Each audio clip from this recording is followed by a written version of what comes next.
Welcome to the Stop Ruining My Childhood podcast. A sometimes nostalgic, sometimes cynical look back at pop culture. Join us as we revisit movies, cartoons, and live-action TV of the 80s and 90s and ask the question, does this hold up, or did I just ruin my childhood? My name is Megan. And I'm Karen. Karen is in the studio. Today we are going to have some fun. Steve has a very busy work schedule, but we still wanted to get stuff out every week. So we've had some guests on, and we might have some more guests. We might have a solo pod here and there where it's just me doing something that Steve was not willing to watch. Today, we are talking about a movie that Steve was actually upset that he was missing. Really? And what movie is that?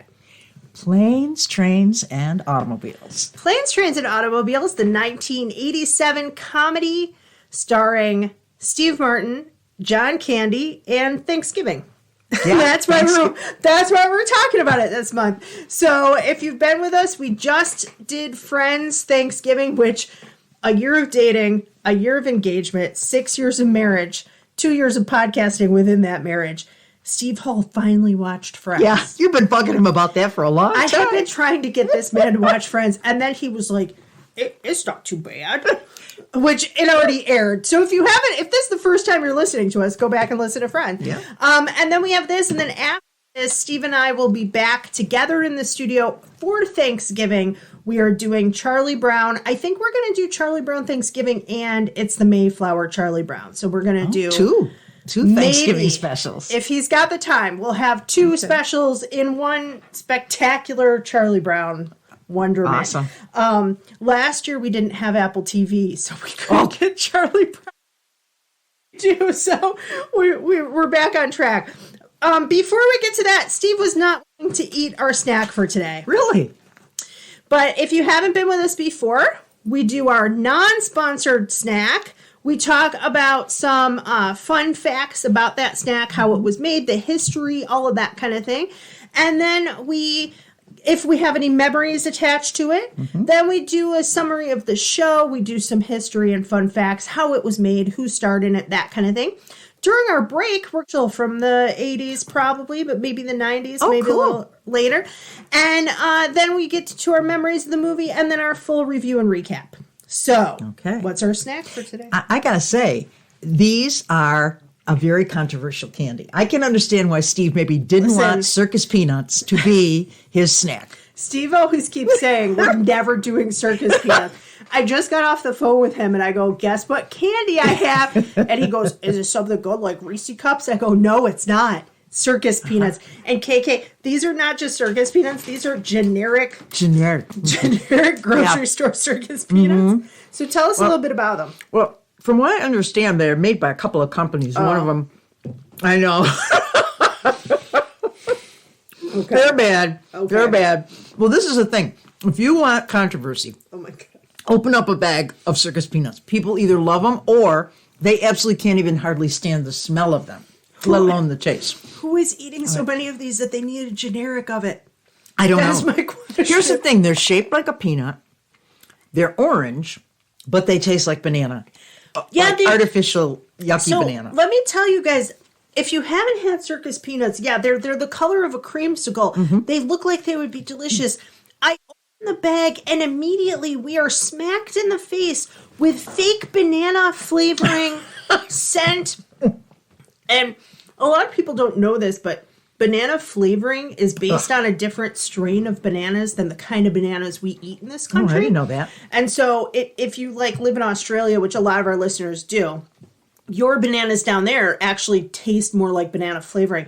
But banana flavoring to me tastes like a chemical because it's based on it doesn't taste like banana at all to me.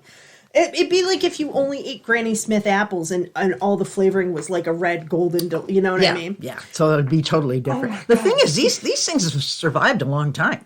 I mean, they were one of the first candies that were like penny candies in the 1800s. Yeah, that checks out. They taste like they're from there too. They're about as fresh as a candy from the 1800 would be. And it's like a marshmallow. Yeah, there's not much in it. It's just sugar and gelatin, corn syrup, and then that artificial banana flavor that just smacks you right in the nose and then in the mouth. It's kind of really kind of gross. A little bit like a marshmallow, but not really. You're right about, okay. Oh my God. I'm trying not to be sick. My memory of this is that I was in this enrichment thing at NCCC, Niagara Community College, and we did a thing where we learned that the Earth goes around the sun. Mm-hmm. And they gave us for our snack some Circus Peanuts. And then we sang The Earth Goes Around the Sun, and we spun around like the Earth. And then my dad came to pick me up, and I had just had a bunch of Circus Peanuts and then been spinning, and I got sick in the car. And that is the first and last time I ever had a Circus Peanut. I've never. Not since then. And I think I was 4 or 5, so it's been 40 years. And let me tell you, I was not missing out on anything. No. Well, here's the thing. They're made by 3 different companies. They're made by this Melster Candy, Spangler Candy Company, and Brock's. All make a version of it. And then they decided to do, Publix decided to do a generic one in their supermarket. And that's the one that we have. The thing is, here's my issue. Yeah, this says that Spangler makes 32,000 pounds of this a year. Mm-hmm. Who's eating 32,000 pounds? Who is the customer for this? But here's the best fun fact of this.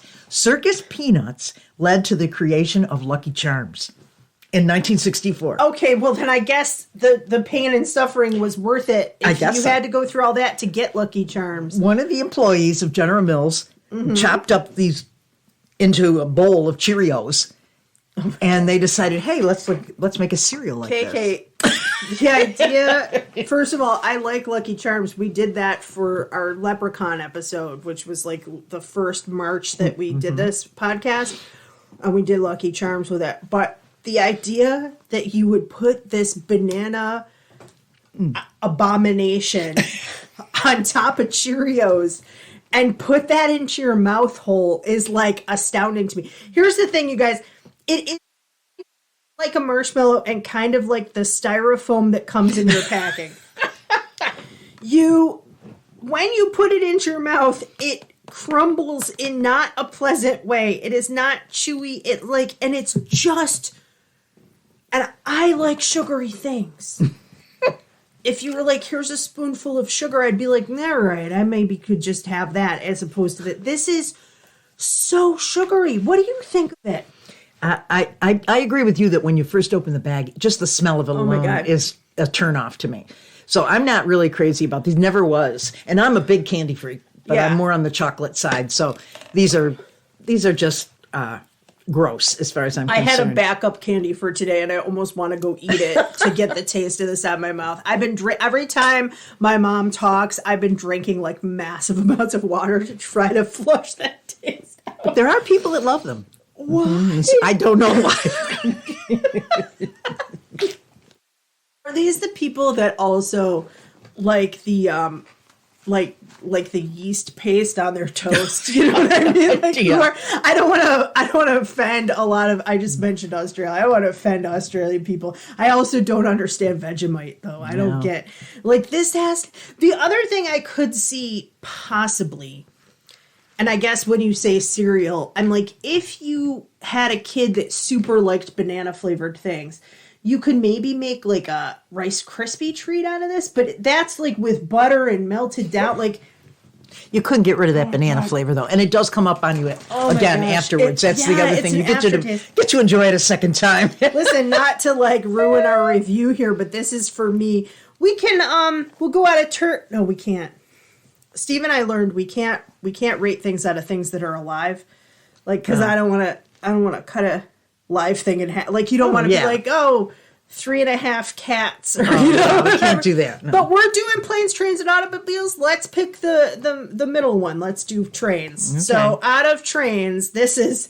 For me, this is 1 out of 5. If I could give it nothing, I would give it nothing. I will give it the caboose. That's it. Yeah. Just one.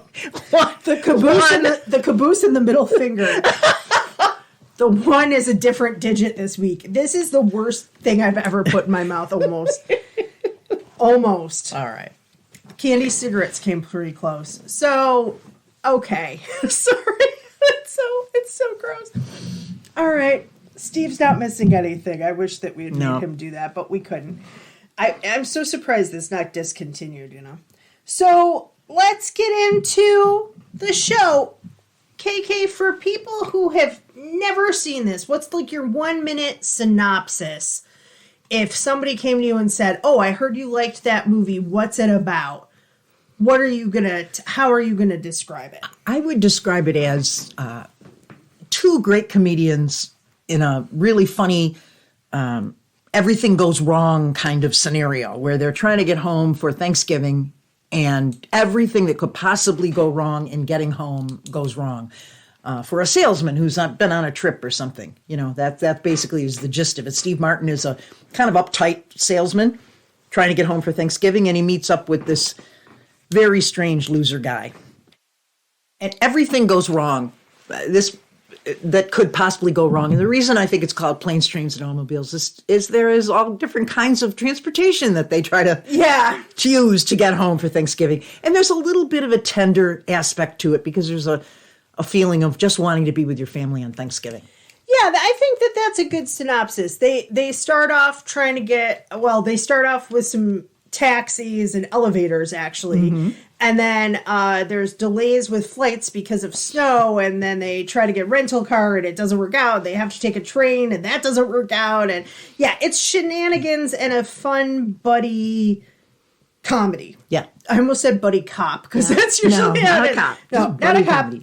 But yeah, and buddy also comedy. A little bit more like The Odd Couple, too. Like that kind of humor of the uptight guy versus the guy that doesn't care if things are a mess or if they don't work out the right way. Yeah, and they're kind of like opposites attract or don't in this, in a lot of this movie. So yeah, that's interesting. In terms of history, you said to me this was astounding to me that you said this, because to my generation, this guy is like huge. Okay, and that's John Hughes. Yeah. He's the director. So if you don't know who that is, John Hughes wrote and directed a lot of movies from the 80s that were really kind of seminal, huge blockbuster movies. 16 Candles, Breakfast Club, Weird Science, Ferris Bueller's Day Off. She's having a baby that has Kevin Bacon, and we'll talk about that in a minute. Uncle Buck, Curly Sue.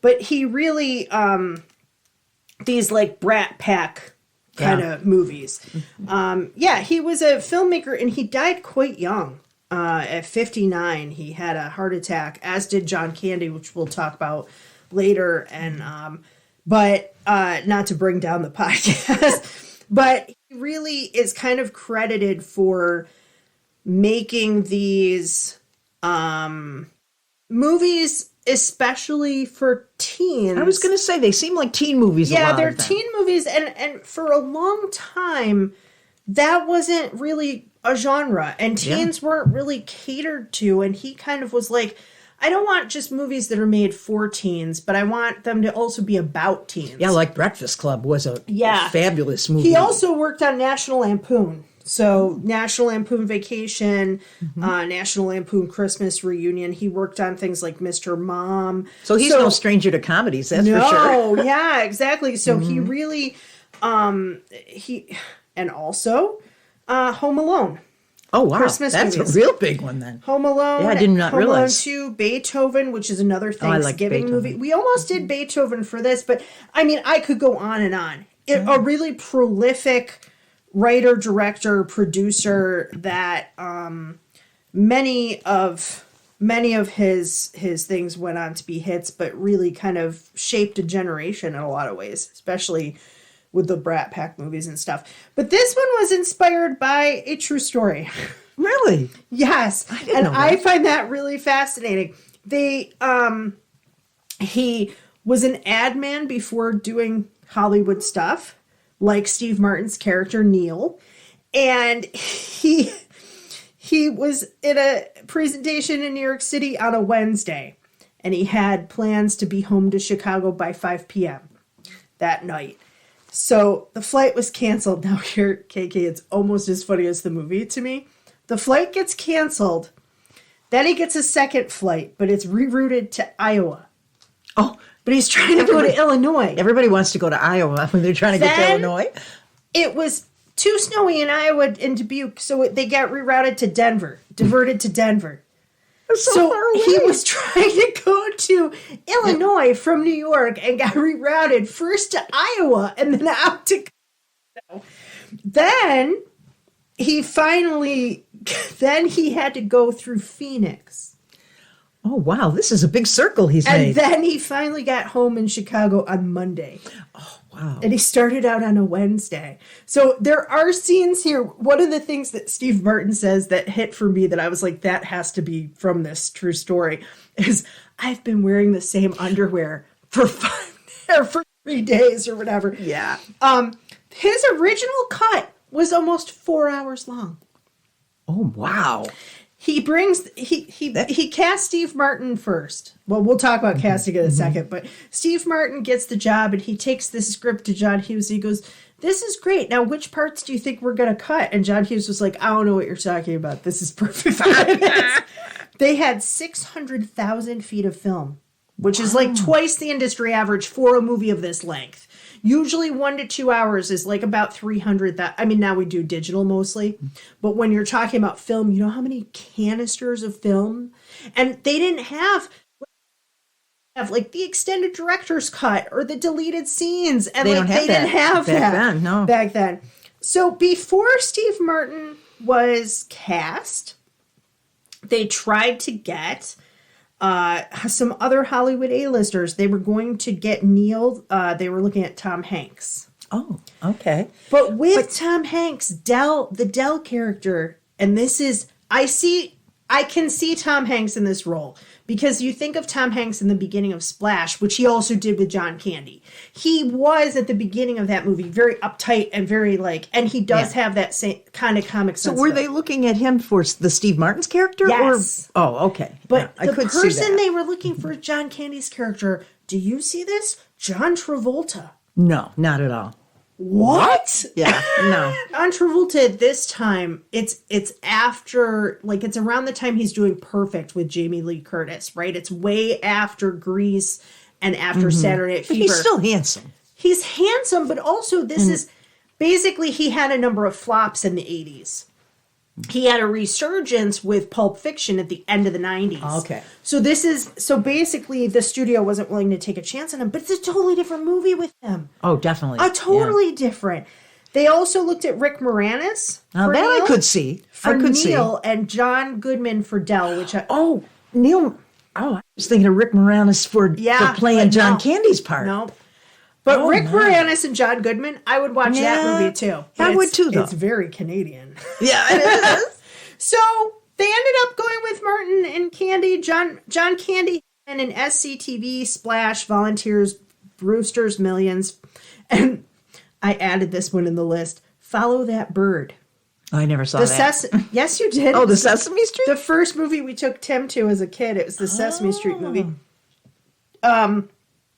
Spaceballs he had already done as well. Yeah. Steve Martin had done The Jerk, The Muppet Movie, All of Me, Three Amigos, a number of different things. So John Candy passed away at 44. Wow. Which is how old I am right now. Wow. And that freaks me out. Isn't it? Yeah. But his father died at 35, also from a heart attack. And people were like, oh, well, it was because of his weight, which did maybe play a factor. He had been doing a lot of yo-yo dieting, which can be very dangerous. Hard on your heart. But also cocaine. Yeah. There you go. And also smoking a pack a day and also drinking. Stay off the drugs, kids. I mean, I don't want to make, but R.I.P. John Candy, because he was big talent. The other person the people that I just want to mention who play Steve Martin's kids, I was like, is that Joey Lawrence? But then I thought, dates-wise, it didn't line up. You don't see the children much in this movie. No, you just see them a couple of times, maybe 3-4 times. The son is played by Matthew Lawrence, who's the brother of Joey Lawrence. Oh, that's why you thought it looked familiar then. He was also in Mrs. Doubtfire and later Boy Meets World. So again, people of my generation would know who Joey Lawrence, his brother, was on Blossom. Okay. And then he did a show, Joey and Melissa, and he's done a lot of Christmas. He's done a lot of Christmas movies and stuff. The daughter is Olivia Burnett. Olivia Burnett, who was also on a short-lived sitcom that I loved in the 90s called The Torkelsons. Oh, I remember they that. They were very Southern, and they didn't have a lot of money, and I don't remember anything about it except for that. My mother had, the one woman who plays Steve Martin's wife. She has an odd look to her. I did not recognize her, though. Has she been in other things? Or do you know who she is? So the actress's name, and forgive me if you're listening. I know we have a huge following on this show. Layla Robbins. Okay. And she started out on the stage, and she is like the kind of actress that I would call a working actress. Okay. Because she's been in like 92 things. Lots of different roles. On her IMDb resume. Yeah. But all things that like an episode, you don't watch this, but an episode of American Horror Story, a couple episodes of a show called The Boys, 15 episodes of The Walking Dead. Oh, my. So if you watch that show, that's quite a popular one. She played Pamela Milton. Okay. She was in 5 episodes of Dr. Death, which was a recent, like, short series. The Handmaid's Tale, Bull, all of these things, but Mr. Mercedes, and all of them are, many of these are where she did like a short run. So you can tell she's a good actress because it's not like she's just on a one-off thing. Yeah. You know what I mean? She's on like multiple different series, maybe she'll be on a couple of episodes of a series in a row and play the same character for a few episodes. But like a lot of times we see somebody and I think, oh, well, they never really did anything again. Or, oh, they showed up on like Murder, She Wrote one time and like 2 episodes of Law and Order in different roles. But like 12 episodes of Murder in the First, Homeland, Army Wives. These are all really good shows, too. Yeah. She, even some soaps, 30 Rock, she did an episode of as well. Like, so yeah, she's been really good for her. Yeah. She's probably one of those actresses that's striking right now. Because these are the kind of people, right, where they're making a living and they're doing probably okay, but they're not bringing in like millions. They're not the big star celebrity. Yeah. Because I didn't recognize her at all. She did a great job in this film, but you didn't see her all that much. Well, also what's interesting, I think, about her is this is what I said about, I think in the Lost Boys episode, I used this term as well. She looks like a sitcom mom, meaning she is pretty, but she's not like movie star, glamorous, gorgeous. At least not in this, the way that they've done her. She looks like a normal mom and wife. And they do cut back and forth to her, but they also cut a lot of that footage that I told you they cut was her. Sure. And she had a bigger role where she thought that he might be having an affair. And it was going to be very comical that she's like talking to a friend, oh no, I think he's having an affair and he's not home. And then they cut to him and he's covered, splashed in mud, or the car's on fire, right? All of that. Right. And I think that would have been funny to give her a little bit more, but they really wanted to focus on the dynamic between the two guys. Yeah. Kevin Bacon makes a brief appearance. That was funny. We both look at each other. Is that Kevin Bacon? And the reason for that, they also have the wife we were just talking about watching the movie that John Hughes just did with Kevin Bacon. Oh. So she's in bed watching a scene from that movie, and then they also have a cameo from Kevin Bacon because John Hughes had just worked Kevin Bacon and Steve Martin just fight for a taxi. I mean, he's not in the movie that long. No, he runs and he doesn't really. I don't even think does he have a line or does he just like wave? Or I think it was just the look on his face, like I can get to this taxi before you can. And this is like height of Kevin Bacon too. So Elton John wrote a song for the movie that never appeared in the movie because Paramount, the company that was producing the film, wanted the rights to the song. And he was like, I can't contractually with other contracts, I can't do that. Yeah. And also, he's Elton John. You're not going to have the rights to his song. Nope. They also tried to get Paul Young, Every Time You Go Away. They ended up using like a cover of it for the same reason. Again, like he wouldn't give them full rights. So that was one of the things later we talk about reception.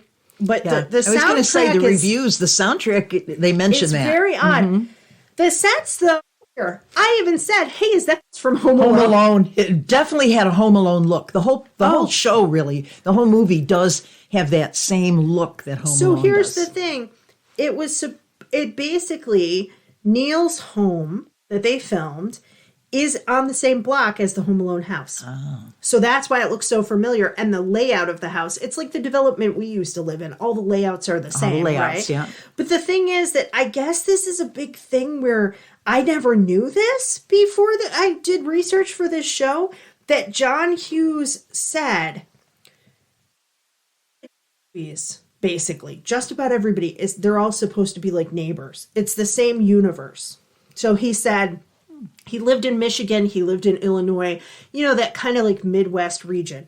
And he said, I thought I would just invent a town where everything happened. So all of my movies, it's Shermer, Illinois. So Del Griffith, Del is John Candy's character. Right. Mm-hmm. He lives 2 doors down from Ferris Bueller. And Ferris Bueller, or from John Bender, sorry. Ferris Bueller knows Samantha Baker from 16 Candles. And he based it all in his own hometown of Northbrook, Illinois. And a couple of Northbrook locations are used in his movies. They also had a set here from the train station was also used in The Natural, which is not a John Hughes movie. No, it's not. But I thought it was interesting. The train station was... And most of these were shot in a town that you and I have spent a lot of time in. What? Because Chicago didn't have enough snow, so they went to the Buffalo area, and they found some nice small town love in Batavia. Oh, how interesting. I didn't know that. Batavia is a small town in between Rochester and Buffalo. Right? And we have relatives who live there. Yeah. And yeah, they shot most of it. They looked around trying to find snow, but then they needed still a Midwest small town feel. Yeah, Batavia has little shops and a gazebo and all that kind of stuff. It is a small city and it has that small town feel to it. So other things that were cut, Jerry Ryan from Star Trek, she played 7 9. She had a scene, but she kept laughing at Steve Martin and John Candy, and they had to cut her because every time in the background she was laughing, and I find that funny because I probably would have been the same. I was going to say, how watch that and not start laughing. Well, it would have been her first credit, and she got cut. There was a scene where they went to a strip club, and they felt like, well, this is a family film. We don't want them doing that. And then, like I said, with Neal's wife, with another woman, they do a lot of improving.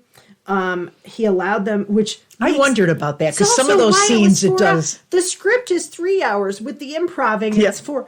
But Edie McClurg, who we love. Yes, she did a great job. She's only on camera for a short period of time, and she steals she's wonderful. The scene. And stealing a scene from Steve Martin is not easy. Yep.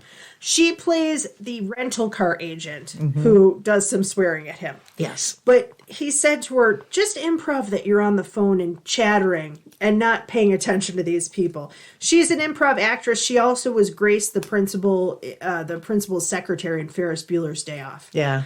But in that scene, Steve Martin drops 18 F-bombs. I can believe it. It sounded like 18 all in about 45 seconds. And he's reached the end of his rope at this point in the movie, So he says, just improv and just natter on about Thanksgiving like you're talking to Rob. So she goes, oh, well, I don't cook, but I can make the crescent rolls and I could do the roasted marshmallows.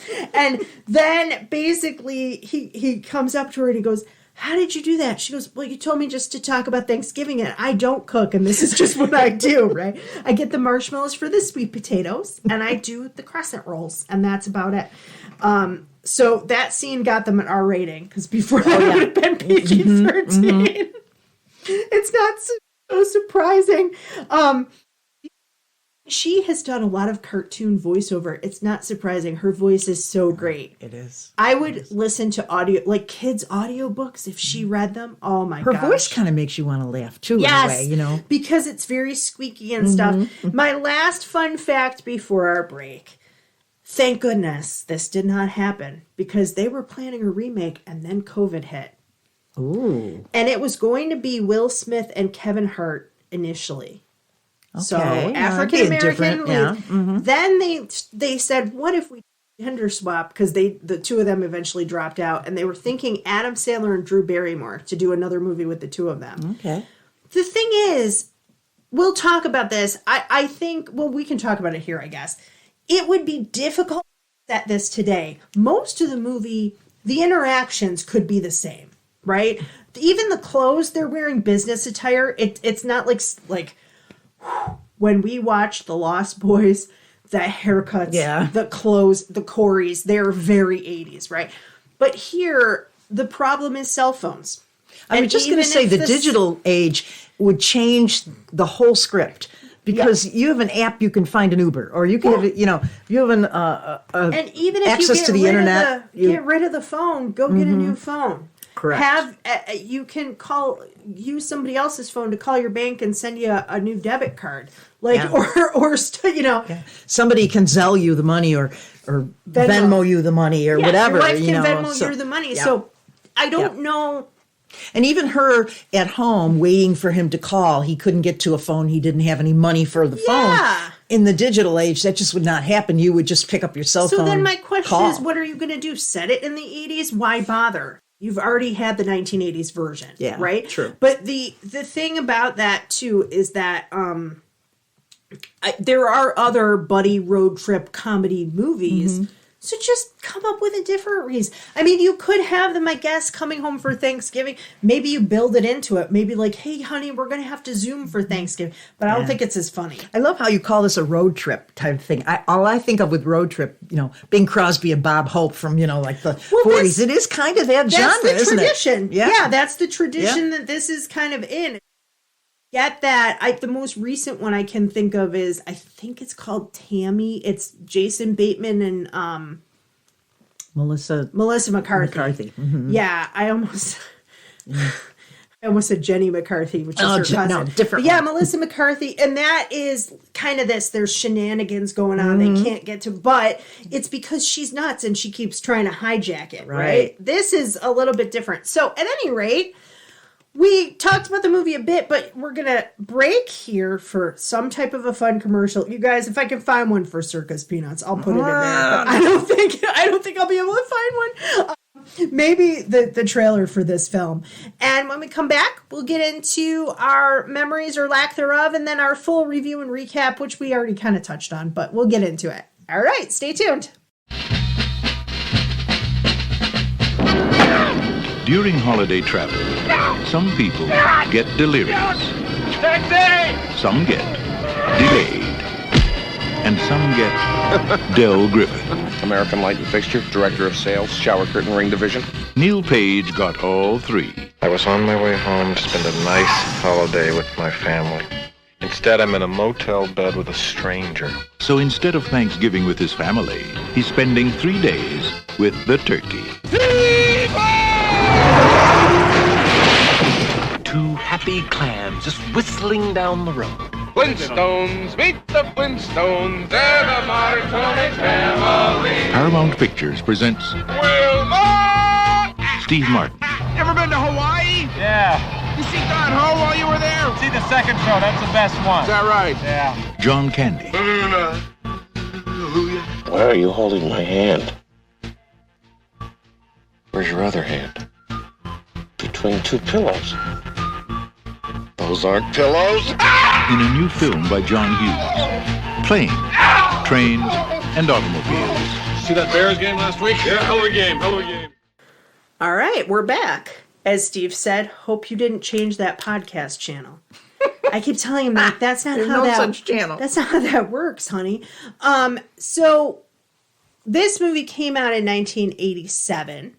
I would have been 8, but, we've talked about this before, and you said, oh, you make me sound like the meanest mom in the whole world. But I don't mean allowed to watch things that were not age appropriate. And there are a number of things in here that are not age appropriate, including the 18 F-bombs. The 18 F-bombs would have done it for me as a mother, I'll tell you that. And Steve will be like, I watched this movie when I was 5. I know. Which is impossible given when he was born, but still. Several of these movies like this, I used to love to watch them on TV after they edited all that out. Yeah. So then we would have watched them. Listen, My Cousin Vinny is a totally different movie on TV. Is. And also, I almost enjoy it more. I had a class where I taught, we talked about, he did Animal House and National Lampoon stuff. I was teaching Animal House, and I did watch it not long before I taught it, but for whatever reason, did not watch the copy that I bought. I watched a copy that I had. I think I was waiting for the copy to come in through the school because the school paid for it. And maybe it was the abridged version, huh? It was the TV TBS edited version. So I put on the real thing, and I was like, oh, I forgot about this language. there are very sexual scenes in that movie that I was like, I had no idea. So then I have to look, I'm teaching it. Mm-hmm. It was not the best planning. I've done it. It was like my first year as a teacher, to be fair. Or, well, the first year I taught film anyway. So, but did you, or on VHS? I was going to say, getting back to this movie, I do not remember seeing this in the theater. I think at that point, I would have just been busy raising kids and going to see little kids' movies. Right. I was 8 and Tim was 4. So I would have been far too busy probably to go to the theater at this point. But I remember going to visit my sister-in-law. Well, actually here. We were trying to find a movie to rent.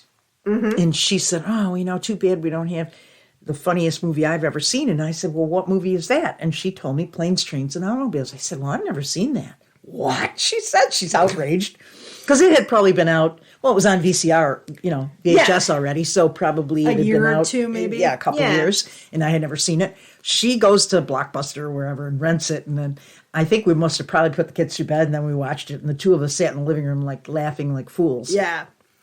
The thing that strikes me, and this will kind of get into our recap, I remember really finding this movie funny the first time I watched it. And it probably wasn't long after that, because I think we might have gotten a copy after that because it was such a good film. Probably somewhere around maybe 11, 12, 13, someplace in there. So probably around 11, 12, maybe 13, right? The thing is that the ending to me is quite sad. And I think that when you know the ending and then you go to watch it again, I think that it colors the way that you see the rest of it. It definitely does. For me, it does. Because, unfortunately, it kind of makes it not as funny. Yeah, because you have a little bit of more sympathy for Del. Yeah, because, and so my notes as I'm taking this, and especially as an adult watching it, I try to go into this show with as fresh of eyes as I can. A lot of the stuff we watch, this is like hard because this is a little bit like Steve and I did Princess Bride, I think for like Valentine's or something. It's like you've seen it so many times. So you're trying to like see it like fresh. But I just couldn't. And it was very, I don't want to like hint at what my rating is going to be quite yet, but to me, it makes it more of a bittersweet movie as opposed to like a straight comedy. The ending definitely does, yeah. And if you've seen it once already and you go back and watch it again and you know the ending, you don't buy into him just being a bumbling idiot that's annoying. No, and you also pick up, I think, a lot of times on the fact that Steve Martin is the one that's not likable. He's not the one. Del is not the one that's not likable. John Candy is likable to just about everybody in this movie. Yeah. So let's get into the recap so we don't give too much away. Okay. First, I really liked how this started because it starts off with a black screen and the sounds of planes and then trains and then automobiles. So you have the theme of the traveling and the title before you see anybody else on screen to let you know that like this is it's like in Back to the Future where they show you a bunch of clocks before everything gets started, right? That's the theme, and that's almost like a character in the movie. Right? Yeah, all the different vehicles all and the stuff. different vehicles and modes of transportation. We get into New York at a weird angle.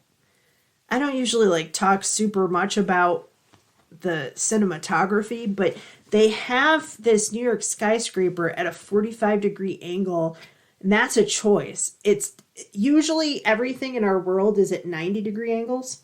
So when you see something artistically that's tilting at a 45, it's a little off-putting. Mm-hmm. And it's meant to be like, in this case, some fun and hijinks are coming. Other times it's used like in horror films. Yeah. But if you think about it also, Steve Martin is having really, this is his hell. Yes. Right? Yes. So he's looking at his watch. He's impatient. He's in this huge conference room. And was his boss on Hee Haw? Wasn't it William Wyndham? Wasn't he from Murder, She Wrote? His boss? Yes. He plays the doctor on Murder, She Wrote, the good friend of Jessica. Oh, and anytime I'm watching that show, Steve goes, is that the guy she always has the affairs with? I go, she's not having an affair with. They're just good friends. It's Seth. Seth, the doctor.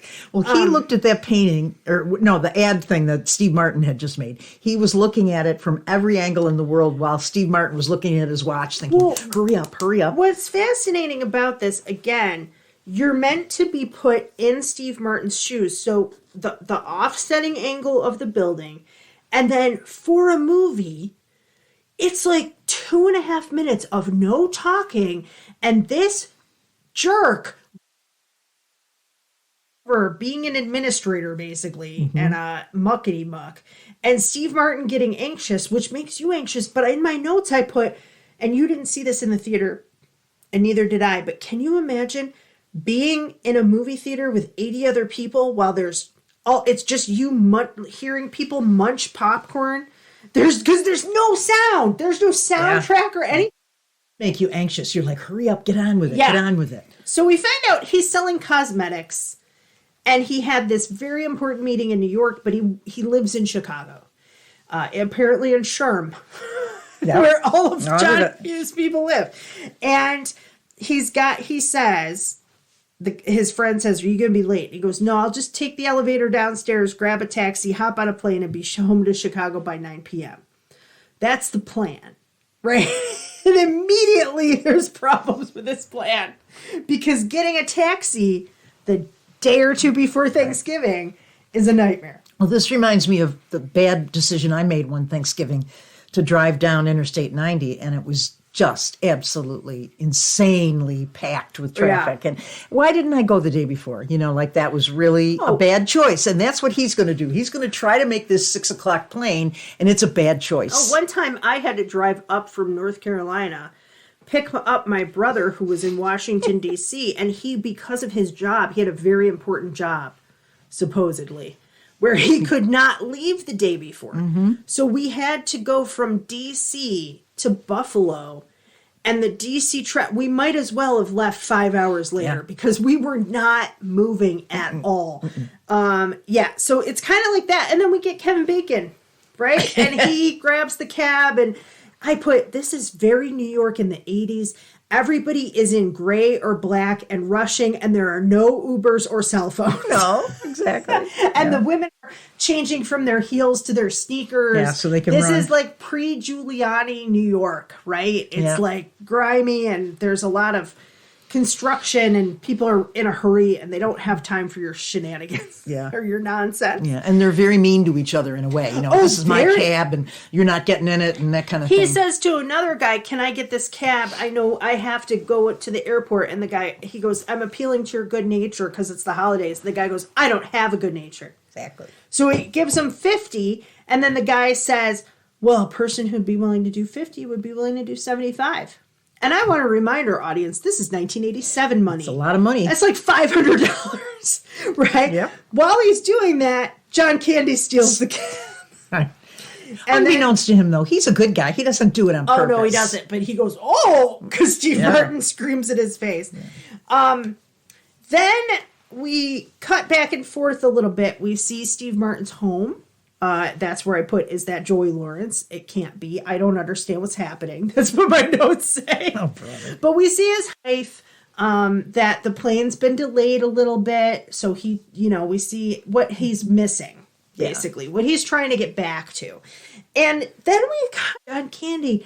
And what's John Candy doing, KK? Do you remember? In the Reading a book. Reading a book, yeah. A very racy book. And the name of the book is the Canadian Mounted. Yes, the Canadian Mounted. I kept looking at that thing. Is it Mounties? No, it's Mounted. I have to tell you that this is the best hidden joke in this whole movie because I went, well, it's a joke because John Candy is Canadian, right? Correct. He was on SCTV, which is like the Canadian version of Saturday Night Live. And Rick Moranis started out on there too. But you go, oh, there's a on the cover. Why is he reading a book about Mounties? And then you see the cover and you realize he's reading basically erotica in the middle of the airport. Like, oh my gosh. But he's reading it like it's any other book. Yeah. Pick up at the airport. Oh my gosh. Not hiding it, that's for sure. And so they kind of strike up a conversation at the airport. And Steve Martin's already on edge. He's like, John Candy goes, so I know you from someplace. And he's like, you stole my cab. But they're both there. And I put, this is the part where somebody would video this on their phone and it would be uploaded to YouTube. Yeah, nowadays that's exactly what would happen. The other thing is after he rushed to the airport like this, his flight was delayed. That's the other thing. How many times has that happened to me? Yeah. You know, where you rush to get somewhere and then you get there and then, oh, it's delayed anyway. Yeah. So that's just another frustration. I can see why he's already on edge. Oh, one time I went to the airport and everybody on the one flight, except for maybe 3 people, were stopping over and then getting on to the next flight. And in the middle of us stopping over, they had us deplane. Then they changed the gate. And it was in O'Hare. And O'Hare is an enormous airport. And they moved us from like Section A to Section D, which is like a half mile away, and everybody, I was on something for school or something. Everybody had to run. Yeah. And all of the elderly people had to be like bussed down there. And the plane was going, they were like, oh, we were just about to take off. There were like 60 of us. Mm-hmm. I mean, so you had 20 people on the plane and you thought, yup. You knew that all of us were on the other flight. Why? Why? I hate that feeling, too, of running through crowds. There's a lot of that in this movie, when he's going for the cab and also in the airport. And they are stuck at various points at, like, very small, rinky-dink. Like, I was stuck one time for 8 hours at the Kansas City airport. Mm-hmm. And it, at that point in time, was a circle where you couldn't see what was coming next, and you walked around the circle, and all that was there was one bagel place and one like coffee newsstand place and like 3 bathrooms. We were stuck in Newark one time, all 4 of us, and I had to keep Timothy occupied. He was only about 4 years old. Yeah. Oh, my goodness. It's about the time of this movie, so that's probably why you found it so funny.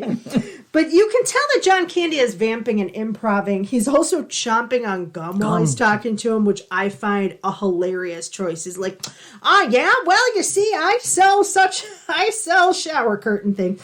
He sells shower curtain rings, which is really the most obscure, needed thing. I also put in my notes, because they sit next to each other in the flight now. They're seated next to each other in the flight. It is very obscure and random. It's meant to be, he's a salesman, and that's part of the sadness of him, is that he sells something that it doesn't like change people's lives. No. It is needed. He probably goes to a lot of hotels and says, hey, this kind of look better, this kind will be more sturdy. But ultimately, this is my full-on nightmare because I get very sick on airplanes. I don't want to sit next to somebody who's going to talk to me, try to do eye contact with me, try to engage me in stories about their life. I just don't, that's not for me. This is the worst scene in the movie for me, is when Steve Martin is sitting in the middle seat. Oh, yeah. And the old man is leaning on one shoulder, snoring, and the other shoulder is John Candy drooling all over him, and he's asleep. That's like my worst nightmare. Yeah. To sit in the middle and have 2 people horning in like that. Yeah, and the old guy, he always plays a grumpy old man. He was in Somewhere in Time, and I think that they cut some of his scenes because he's quite a gifted comedian as well, and they probably just didn't have time for him. John Candy goes, nothing grinds my gears more than some chowderhead who doesn't know when to keep his mouth shut. Then he keeps talking, then he takes off his shoes and socks. No, we're ringing for the stewardess at that point because I can't deal with it.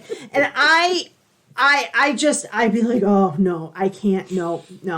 But yeah, they're drooling on him, and then he's very, would you say, KK, that Steve Martin's character is Neal, he's meant to be very tight and proper. Yes, for sure. Mm-hmm. John Candy is really crass. So we get that with the humor. And we get that with the book that we talked about, obviously. But he says things like, dollars to no nuts, we're gonna miss this flight, or we might as well just try to pick up sticks with our butt cheeks. And you're like, where does that come from? Yeah. So they're meant to kind of be opposites, like you said before. Yeah, more like an odd couple. Yeah. We have another little my favorite, but he has all these little like sayings that sound almost like Midwestern sayings, but really aren't, and the butt cheeks thing. But then he says, you'd be more likely to find a 3-legged ballerina than to make it to Chicago tonight. And I will say that I full on lost it with that line. Because the picture in my head of a 3-legged ballerina with a tutu on, you know. Yeah. But we've got a cameo with Ben Stein doing the announcements at the airport. Ben Stein, known also for Bueller, Bueller, Bueller, and for being Nixon's speechwriter, and for Win Ben Stein's Money, the game show. He would have been very famous at this time. Yeah.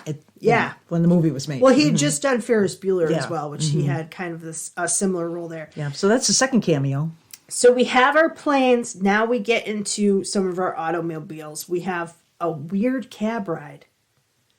Yeah, that cabbie was very strange. But he was a friend of Dell's, wasn't he? Well, or Dell knew him or something? This is how this movie is funny to me, because my father is not crass in this way.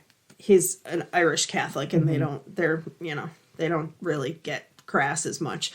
But not in front of people. Not in front of people. Yeah. But he is like, we went into the biggest Christmas store in the world, and we're looking at ornaments, and he comes over and goes, the guy who owned this place inherited it from his dad. They built this as a small store in 1915. And we're like, would they have I was talking to the owner.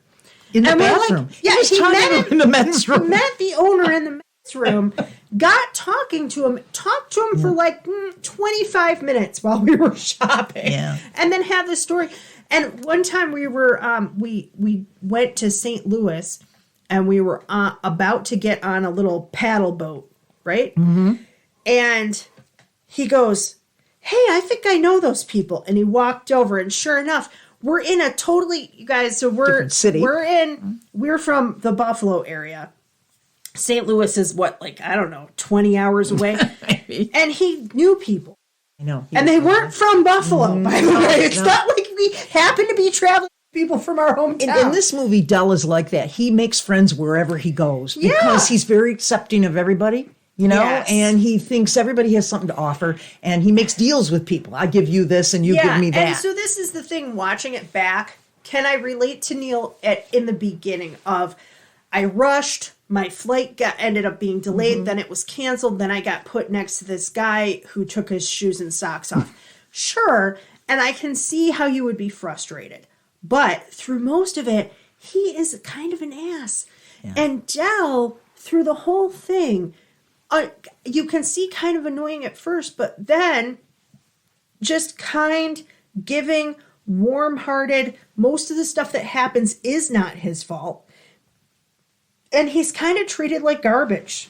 And it made me uncomfortable watching it back. Mm-hmm. It's not, I don't know. Well, the Steve Martin character, he kind of loses it at one point, and he says some very mean things to the other character. Yeah, and that's basically where we are. So they have to get in this, they have to have a hotel room. All the hotels are booked up, so they're in this crappy, seedy motel kind of place. They have to share a bed that is definitely not a king or a queen. No. It's a full-size bed. And John Candy cracks his neck very loudly and then starts rubbing his feet and clearing his sinuses. And it's awkward comedy before that was really a thing. Yep. And then Neal goes on this rant. Your stories aren't interesting or funny, and you're blah, blah, blah, and you're blah, blah, blah, blah. And he really is mean to him. And I put, we're supposed to be on Martin's side here, but he's kind of a prick. Yeah. I don't use that word a lot, but this guy has been nice to him, and it's just mean and sad, but I think it's supposed, if you didn't know the end or you're seeing this for the first time, it's supposed to be kind of one of the funniest bits of the movie. He's like making big wild gestures. I don't know. It's kind of sad.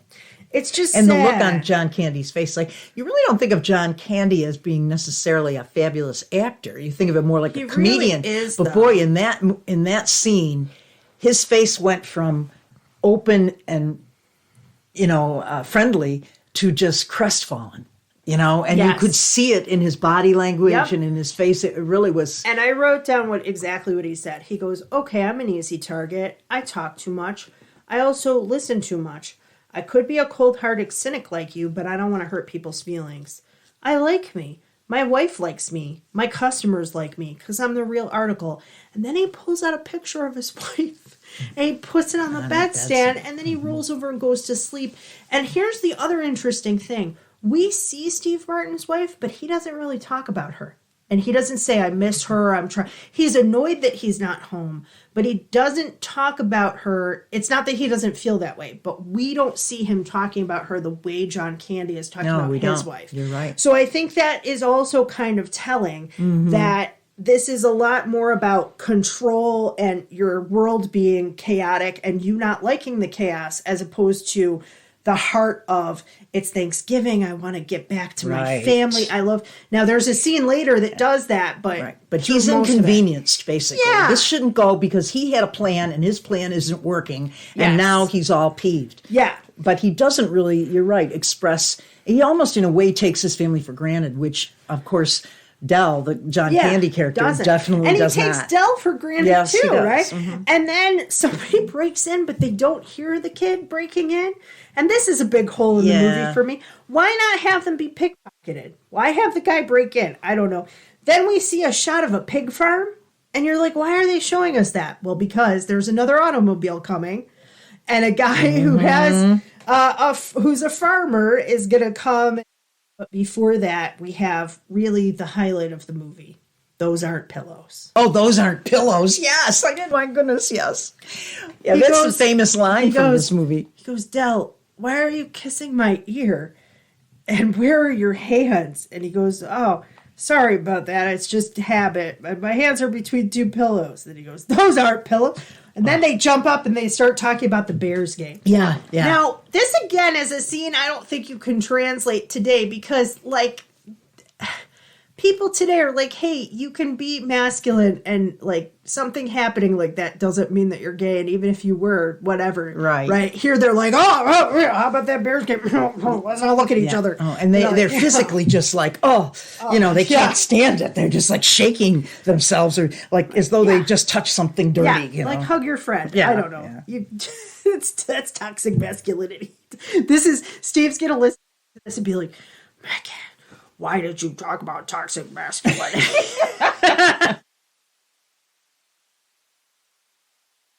Then we have this thing where I like this. Oh, I ended up doing a weird deep dive on this, okay? Because they go, "What do you have in your wallet?" And he goes, "Visa, a gasoline card, Neiman's Marcus card, and a Diners Club." Mm-hmm. And then I thought, do we still have Diners Club? And then I did this whole thing. Okay. Diners Club was the first credit card ever invented. Yeah, it was very popular back then. And it was invented in 1949 when a guy forgot his wallet and his wife had to pay, which is just as horrible as accidentally touching her friend while you're sleeping.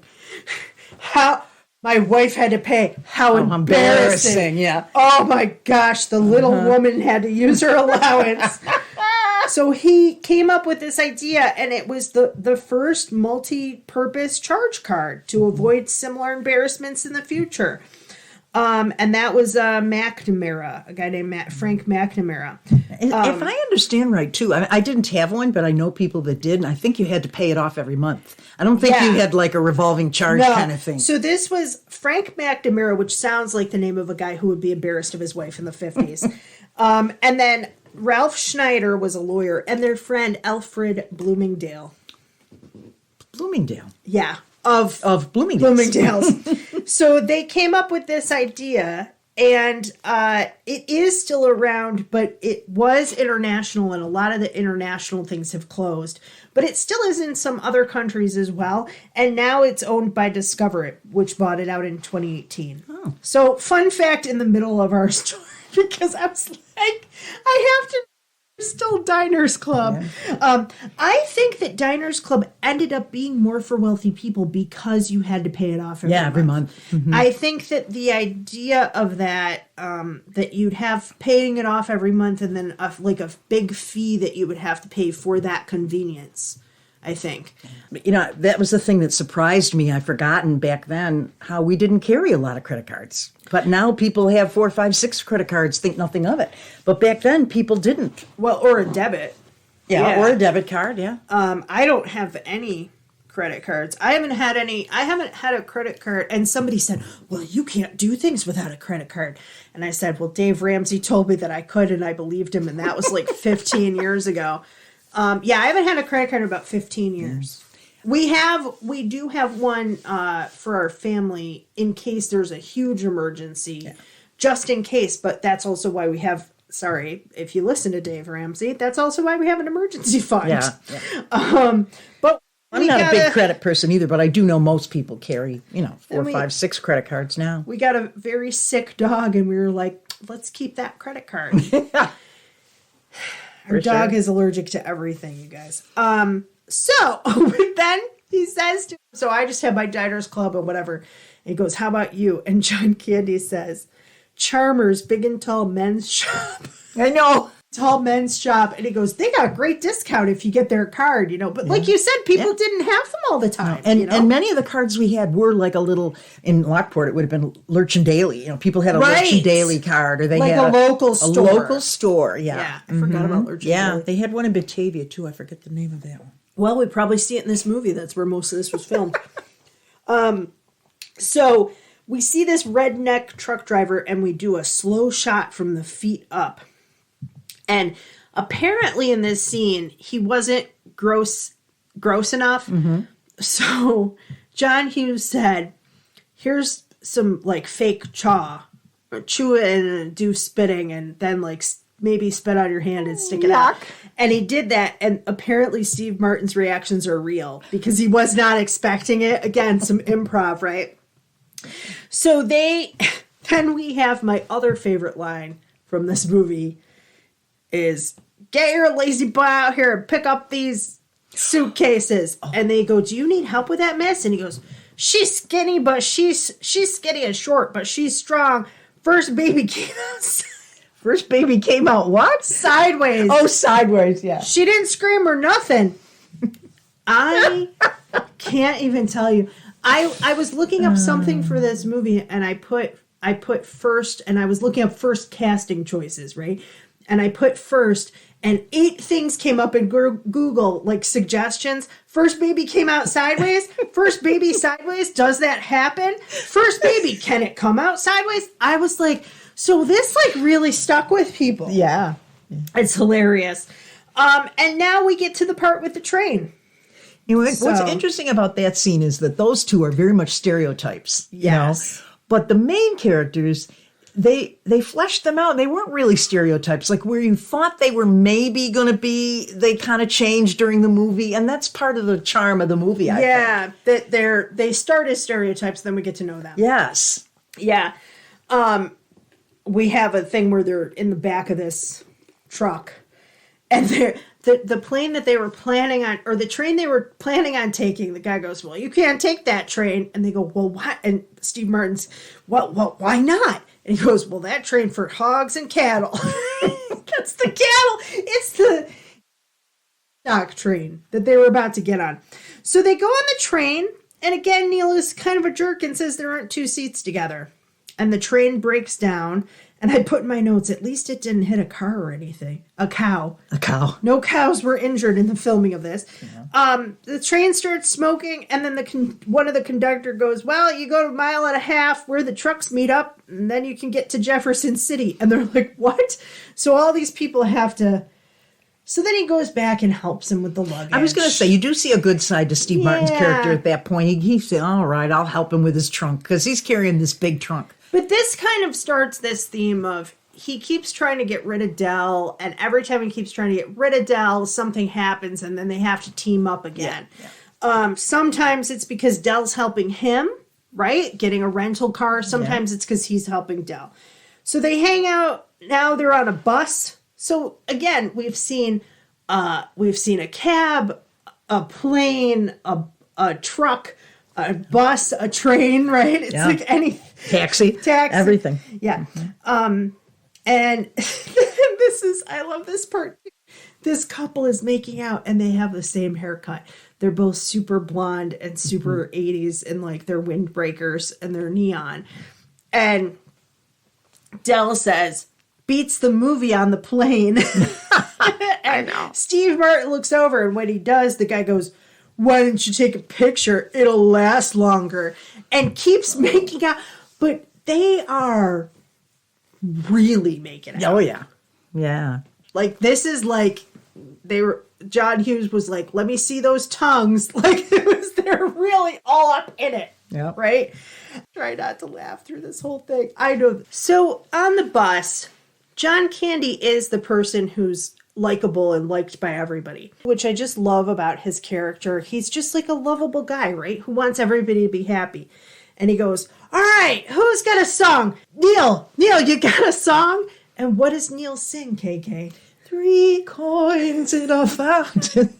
Which is the most unsingable sing-along song you ever wanted to know. They've been singing like "In Heaven There Is No Beer" or 99 bottles of beer on the wall, and he sings 3 coins in the fountain. Listen, here's the thing, you guys.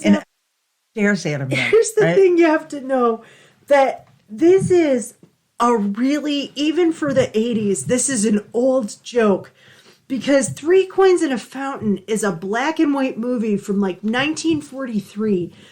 And it's that if you throw coins into a fountain in Italy and you wish to come back, that you might be able to come back. So it's like this romance movie set in Italy with this maudlin song.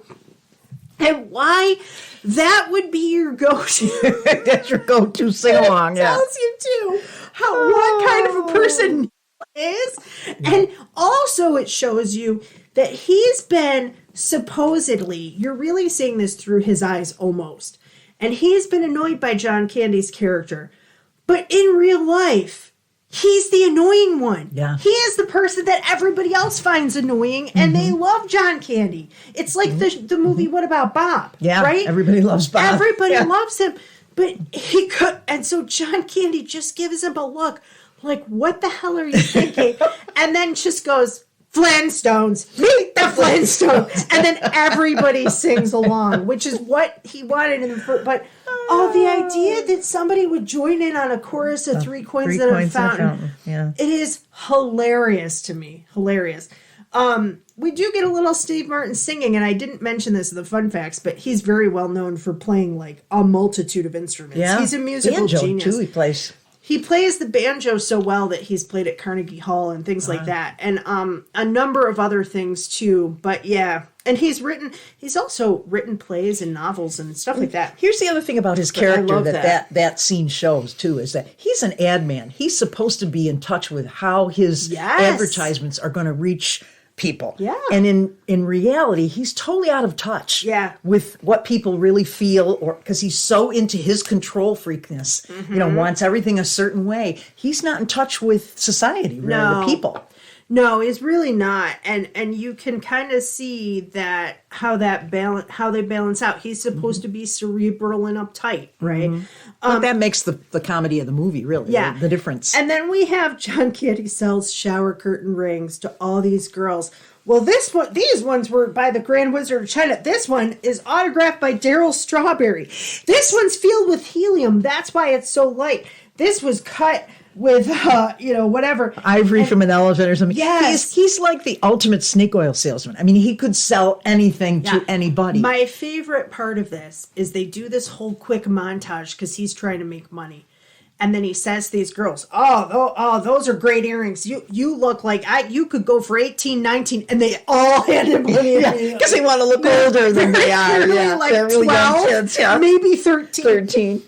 But you see, that's the thing. He's in touch with what people really want to hear, even though he's selling shower curtain rings. And I kind of wish, and not to get too much into the end, although we're kind of nearing it, but I kind of wish that they had fleshed that out at the end, that maybe, hey, I know that you've been selling stuff.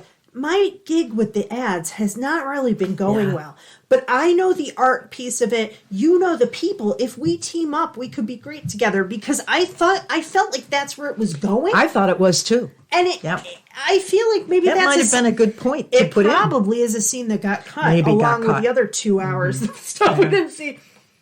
Because then at the ending then became more about family and being home for the holidays and accepting people and being grateful for what you have and all of that.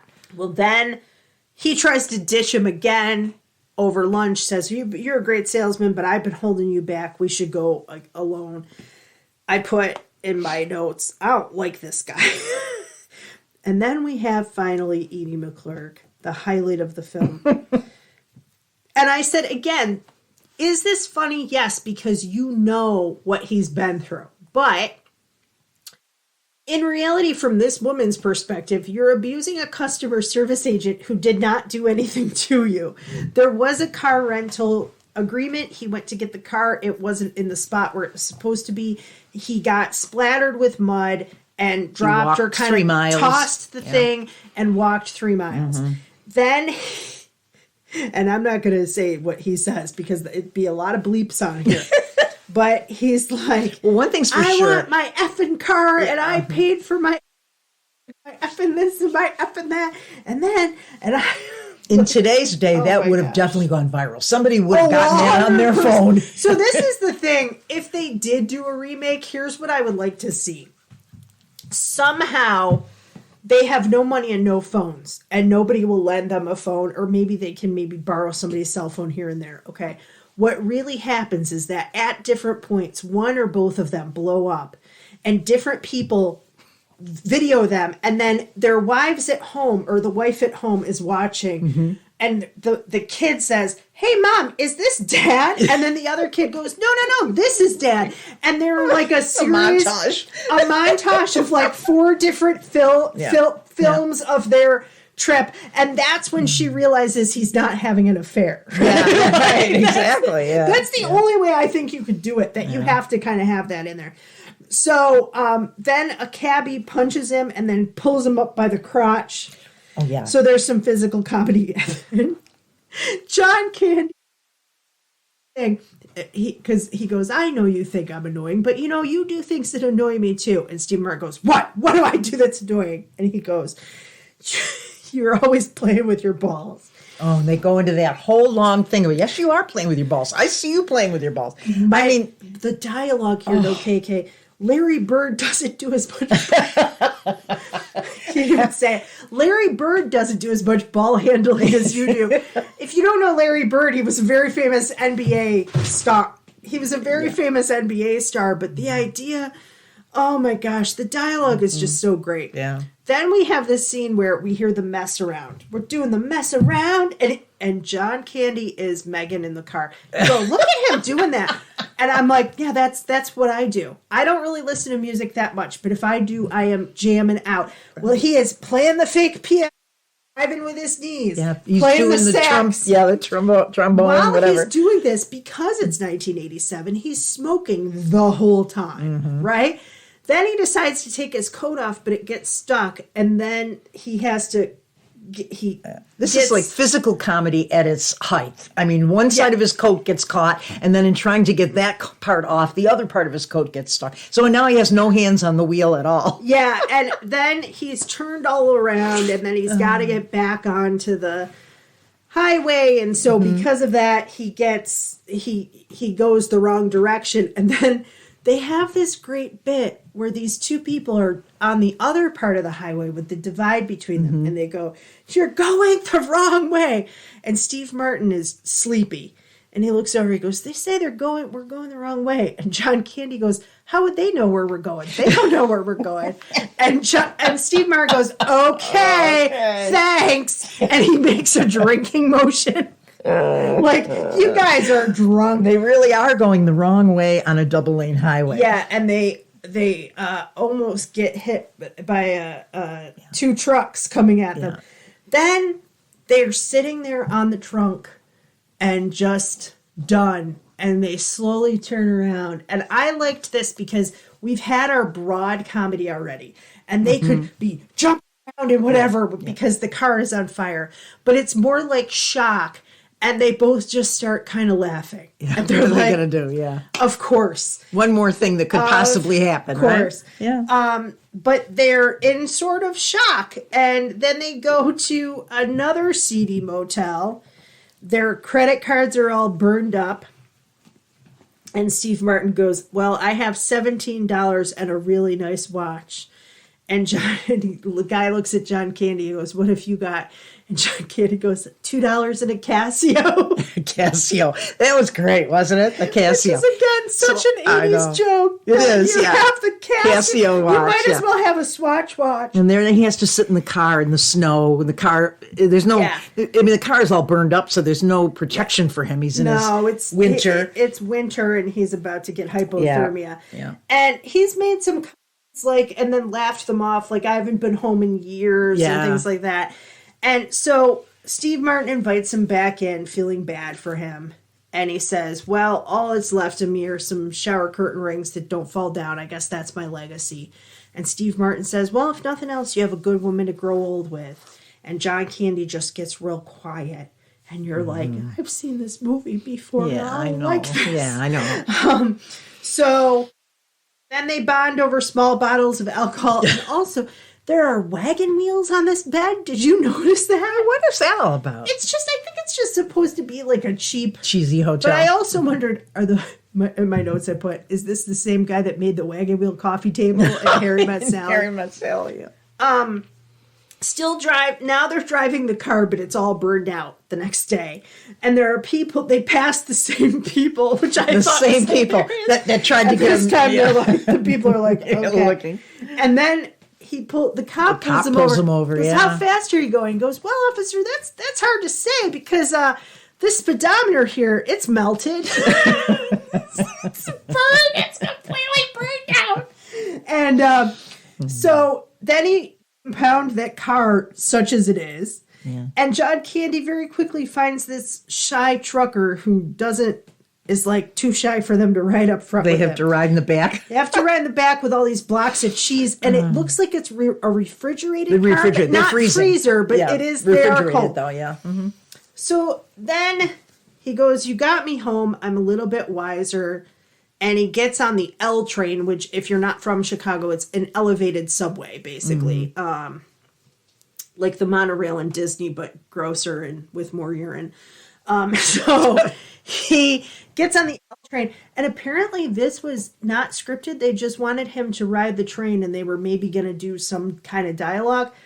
But he started thinking about his next lines, and he started laughing about how some of the scenes had been funny. Mm-hmm.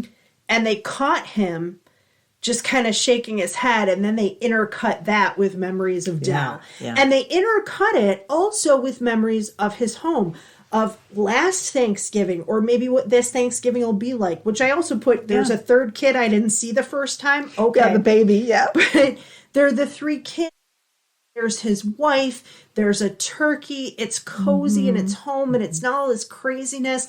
But he starts to see Dell's face when he says, "Oh, I haven't been home in years," or he thinks about the picture that he always kept on the nightstand, and then he turns around, and he goes back and he says, "Hey, why are you still here?" Also, you never asked Dell where he was going or where he lived, by the way. Through the whole movie, he's never asking. Through the whole movie, because he's selfish and kind of a dick. Mm-hmm. Anyway, but we have they smile and remembering on the train, and then John Candy tells him the truth that Marie's been dead for 8 years. 8 years. And he doesn't have anywhere to go. That's why he had that huge trunk. It wasn't just a suitcase they were carrying around. It was a trunk. That's everything he owns in the world, probably. Yeah, and trunk. A lot of shower curtain rings. Yeah. And then as I feel like I know you guys, Dell's talked so much, but we didn't see it. But Dell's talked so much about them, and they not Dell, the other. Neal. Yeah. Neal's talked so much about you, and we see them go into the home, and he's now accepted and kind of one of the family. And again, 3 more minutes to solidify that maybe that would be a lifelong friendship, that he could settle there, that they could be part of a team, that they're very clearly would be better salesmen together. One is more artistic, one's selling shower curtain rings, and it's a waste of his potential. Yeah. Come on, John Candy. Yeah, I know.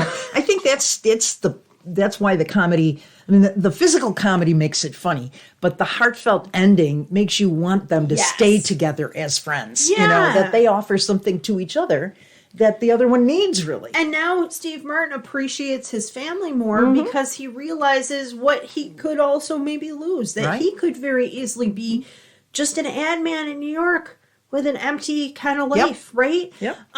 So overall, is the reception on this film? The critics, but also how did it do in the box office? Did it do okay?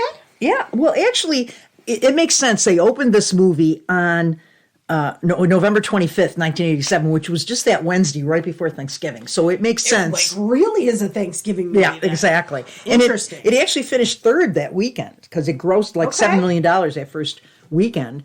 And after its first 5 days, it had, $10 million it made. So, you know, it stayed in the top 10 for like 7 or 8 weeks, and it finished in 1988, and it had made $49 million, and the production budget was only $15 million. So so this is thing too, right? It's in those days we didn't just have a movie come in for like a week and then get replaced. This really had some legs though too, even through. That means it survived through all of Christmas and into January, maybe even 12 part weeks, of February. right? Yeah. So that's a long time. And then they sent it to United Kingdom, and it topped the box office over there too. That's interesting because people in the UK don't drive around like we do. No, they don't. But they do know New York City. I mean, they have the stereotype of the mad rush in New York City, so that kind of makes sense to them. Yeah, that's a good point. Thing they don't understand is how big the country is, you know, to do the trains and the buses and all of that. I've met people, if you live in the UK or Australia or anywhere else, we've got listeners in some African countries, some South American countries, some Asian countries too. We have listeners all over the world. Fascinating. But if you are from a different country, like my mother lives in a different part of our state. We're like 5 hours away driving on the highway. That's not just like twist and turn driving. And if you wanted to drive down from New York to Florida, it's about 24-hour drive. I mean, it's a pretty long way. Yeah. You drive across country, that would take you quite a bit of time. Oh, yeah. So, 3 days at least, I would think. 4 maybe even, yeah. So anyway, but the thing is, at that time, Siskel and Ebert were real big, you know, the reviewers, and they gave it 2 thumbs up. So that was good. It was nominated for a few awards, American Comedy Award for John Candy. Nice. He didn't win. He lost to Robin Williams in Good Morning Vietnam, which that's hard to beat. Movie. Yeah. That's a hard one. But, you know, Roger Ebert put it in his Great Movies collection. So, you know, it got some good reviews, really. Yeah, this is usually one of, like, the top, like, you know, when they list, like, the 100 best comedies of all time. A lot of times it'll come in on that list. And Rotten Tomatoes, it stayed at 92%. So that's a pretty high rating for Rotten Tomatoes, too. Yeah, that means that the critics liked it and the people liked it. So it got 7.9 out of 10 stars, so... And most of that, according to that site, is the chemistry between Martin and Candy. You know, just that you got 2 great comedians, masters of physical comedy, for one thing. Yes. You know, and then, of course, just the way Steve Martin can deliver these lines, and Candy, too, for that matter, that they had great chemistry for a couple. I think that in this movie, you get John Candy's range, and it's unfortunate that he did not live longer because... Robin Williams you see his range, especially in some of his later work. And unfortunately, we lost him as well. But you see the range of some of these comedians. Adam Sandler has done some movies where he has amazing range. Tom Hanks, too, Tom Hanks started out comedian, and, Tom Hanks started big and all of that. And then Bosom Buddies, which is one of the worst sitcoms I've ever seen. And I mean, he's gone on to do some fabulous dramatic work. I think John Candy would have, too, if he had lived longer. I think so, because you see that here. And Steve Martin, I will say, has a lot of nuances in some of his performances, too. But, to me, there are some the dialogue here is very snappy. The movie, because of all the transportation, moves along. It gets a tiny bit repetitive because it is like mishap, figuring it out, mishap, figuring it out, mishap. And that's kind of the little cycle that we see them kind of go through. But the two of them carry it along because they're such good actors and they're both very charismatic and fun to watch, right? It is, on a second watch now, it is more bittersweet, and I did get more annoyed at Neal, who I'm supposed to kind of just think is funny, right? But I think that doesn't mean that it just means that it's different. Yeah. Does that make sense? Like, it's not like I didn't like it as much. It just means that it hit different than it did like when I was 20. Well, the first time I watched it too, I was so laughing so hard and it was so funny. This time I feel like I got a feeling of that anxiety of, oh my God, let's get this, get there. Let's get this over with. Let's not have another mishap. That kind of tension, I guess. But also you're laughing so much that you could miss some of the other performance part that, you could, if you look for the clues, you can tell that his wife has passed, right? You can tell all of those things. Mm-hmm. So we're rating today out of trains. Okay. How many trains out of 10? Or sometimes I like to think of it like A through F because I'm kind of more used to like grading things. So I think of that first. I do think the movie holds up. I mean, especially being set in that time period when there's not cell phone use and all of that. So we didn't ruin your childhood / young adulthood. I think so. Although I will say that knowing the end of the movie did make it more of a bittersweet farce than just a farce, you know. And so I would still say that I would probably give it an 8 or 8.5. Trains. Yeah, that's about where I am too. This is like a B+, A-. I think that it's not perfect, but it's pretty far up there for a comedy. This is like 8.5, 9. Yeah. I mean, I'm kind of in that. Let's face it, a movie like this could have fallen flat on its face and been 100%. So boring with just like, okay, another chase or whatever. And because of the two main actors, it carries it. Think of an alternate universe where John Travolta is in John Candy's role. I don't want to see that movie. And I don't hate John Travolta, but he's not. You'd have like it'd be more about him being like, hey, what's up? That kind of a character. It's a totally different. Here, it's played more. It's a lot like his character in Home Alone, right? It's like the fun-loving, Midwestern, lovable loser kind of guy. Mm-hmm. So yeah, you're right. So you're giving it an 8. I think I'm going to go with a 9. We'll split the difference. Okay. Thank goodness we didn't do something that was living. I don't want to cut turkeys in half, even though it's Thanksgiving. So, 8.5 trains. 8.5 trains out of 10. Much better than our snack for today, which was a hot 0, actually, if we're being honest. A crumbly banana-flavored pile of garbage known as a circus peanut. Coming up later, we don't have What Is Steve Willing to Watch, but we do have What Is Karen Willing to Watch. Oh. So, KK, we would love to have you back. Okay. My thought is that I found a show that so for the people listening at home, I pitch Steve 3 or 4 shows before we then play What Is Steve Willing to Watch with the show that he's like, willing to watch. So I pitch him a lot of stuff that I know is bad because I think it'll be funny to talk about. Mm-hmm. And also some stuff that's just like super girly or he's like, I don't have the energy to watch. I've been trying to get him to watch the BBC version of The Lion, the Witch, and the Wardrobe. He goes, well, that sounds pretty good. It's like an allegory, and I think I like fantasy stuff. I go, okay, let's do it this weekend. It's 5 hours. What? Well, it's a miniseries, right? So we're not doing that. Okay. But I wondered if, here's my pitch to you. A show that was popular when you were growing up in the 1950s was The Mickey Mouse Club. Yes, it was. A show that was popular when I was growing up in the 1990s was the new Mickey Mouse Club. And out of yours came Annette Funicello, the guy that she was with, whose name I'm forgetting right now. Rob Considine? No, Annette and Frankie Avalon? I don't think so. No? I don't think Who was Annette with? Tommy? Yeah. Tommy Considine, I thought. That's the guy who was in like the Shaggy Dog and stuff. Yeah. Out of the one that was popular in the 90s, Christina Aguilera, Ryan Gosling, Justin Timberlake, Britney Spears, and many others.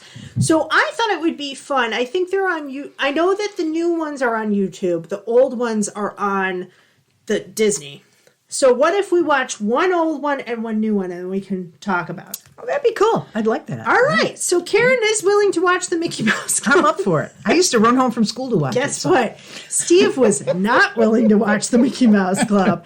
Because also Steve's just a couple years older than me, and you wouldn't think that would matter. But in some things like that, he's not watching Britney Spears dance around with Ryan Gosling. Like he's not going to do that at like 14 or 15, right?